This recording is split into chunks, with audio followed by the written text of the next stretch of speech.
talking about? Something else? Okay. I'm told the last fundraiser featured former President Bill Clinton, now me. Yeah, and after that, Jeff Tweedy from Wilco. Exciting. What do these three men have in common? They are all terrified to say no to Rahm Emanuel. But I, of course, am here because I play Rahm on SNL, most times of which I got to let fly the most explosive string of expletives I've ever recited, and that's saying a lot coming from the dick-in-the-box guy, which I am. On a side note, I'm told we have to make this quick because we only rented the hall for an hour, and if we go over, the owner will lose resident status. So, yeah. You guys, I did research for that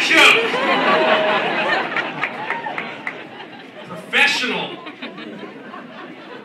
But back to Rahm Emanuel. Here's a man that embodies the spirit of Chicago. He's thin. He's Jewish. He does ballet. He doesn't live in Chicago. I mean, look, I don't live in Chicago, but by Rahm rules, I kind of do. You know, I've been here like all day. So, I'm sure we can swing something. I'm kidding, of course. Rahm is a die-hard Chicagoan, and it's actually a good thing that the position of mayor is open, because the only other job in Chicago he has the temperament for is cashier at the Wieners Circle. Research!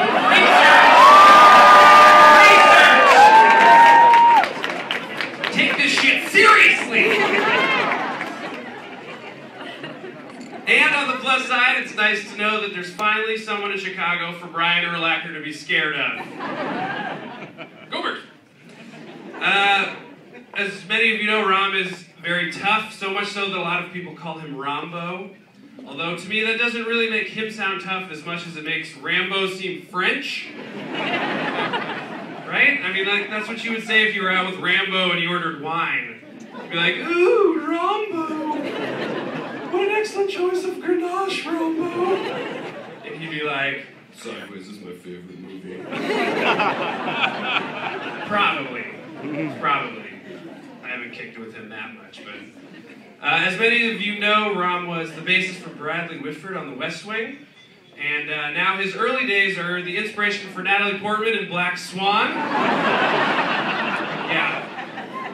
A demented ballet dancer who's driven crazy by desire? Yeah, we get it, Aronofsky. You're a Rahm enthusiast. But on a more serious note, I can safely say that if elected, Rahm Emanuel would become my favorite mayor since Mayor McCheese. On a serious note. I mean, I thank my stars that Mayor McCheese isn't running against Rahm Emanuel, because I could never decide between them. I mean, that's like the Sophie's Choice of mayor voting. And that is not hyperbole. I'm really into politics. But on a real serious note, I've had a lot of fun playing off of the character of Rahm, and he's been a good sport about it.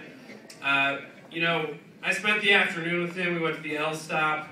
Yeah, it was rad. I don't know, I guess one thing that struck me hanging out with him, we were walking out of the building, mid-conversation, he bent over and picked up a piece of garbage, a plastic bag that was just floating down the street without even thinking about it, and I have to say, I was very struck by that. Like, with everything going on, he's that hands-on of a guy that he was still like, oh, here's a piece of garbage, get it off the street. Not gonna do that, let's clean this shit up. And I don't know, I was very stricken by that. You don't see a lot of people do that. I certainly wasn't gonna touch it. There's not enough Purell in the pockets in this room. But anyhow, clearly he's an insanely qualified person for this job, and I'm honored to have hung out with him today and introduce him. So without further ado, let's introduce the next mayor of Chicago, Mr. Rahm Emanuel.